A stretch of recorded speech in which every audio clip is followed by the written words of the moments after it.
कृष्ण के पास होते हुए भी युधिष्ठिर, दुर्योधन और द्रौपदी तीनों ही उनका लाभ लेने से चूक गए।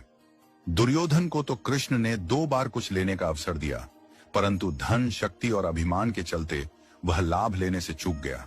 युधिष्ठिर सबसे बड़े होते हुए भी कृष्ण का लाभ न ले पाए।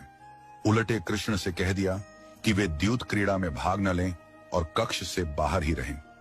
जब दुशासन रजस्वला द्रौपदी को केश पकड़कर द्यूत भवन में घसीट कर ले जा रहा था, जब भरी सभा में उन्हें निर्वस्त्र कराने का आदेश दे रहा था, तब भी उन्होंने कृष्ण को याद नहीं किया। याद तब किया जब उनकी साड़ी खींची जाने लगी। बस कृष्ण आ गए, लाज बच गई। कृष्ण आते हैं पर उन्हें याद करना पड़ता है।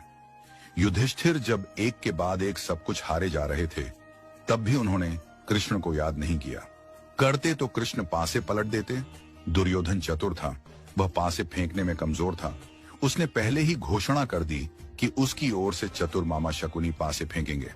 युधिष्ठिर को तब भी कृष्ण की याद नहीं आई, अन्यथा वे भी कृष्ण से पासे खिलवाते तो द्यूत क्रीड़ा का इतिहास कुछ और होता।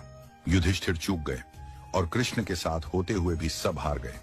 कृष्ण की याद जिसे समय पर आई वह अर्जुन था। युद्ध के बीच चारों तरफ अपनों को देखकर जब वह हताश हुआ, तब कृष्ण उसके साथ ही थे। उसने गांडीव रख दिया और स्वयं का समर्पण कृष्ण के सम्मुख कर दिया। फिर क्या था, माधव ने लंबी पराजय का इतिहास ही बदल दिया। सच है, मुरली बजैया को समय पर याद करना पड़ता है। उन्हें याद करने वालों में विदुर भी थे और भीष्म भी। धृतराष्ट्र पुत्र मोह में चूक गए और तमाम कौरव भी। परिणाम देखिए, कुंती के 5 जीवित रहे, गांधारी का कुल समाप्त हो गया। कृष्ण विमुख होकर ना कृपाचार्य रहे ना द्रोणाचार्य।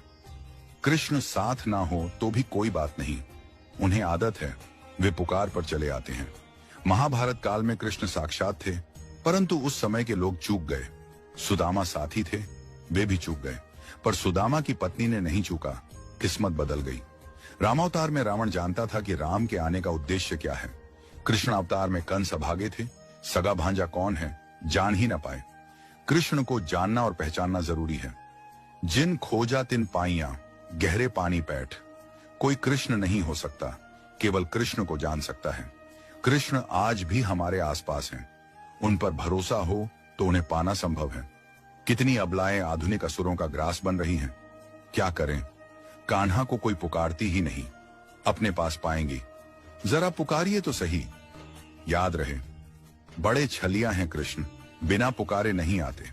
हमेशा ठाकुर जी को याद करो, कभी उनको भुलाओ नहीं। कहीं ऐसा न हो जाए कि श्री कृष्ण को याद करते करते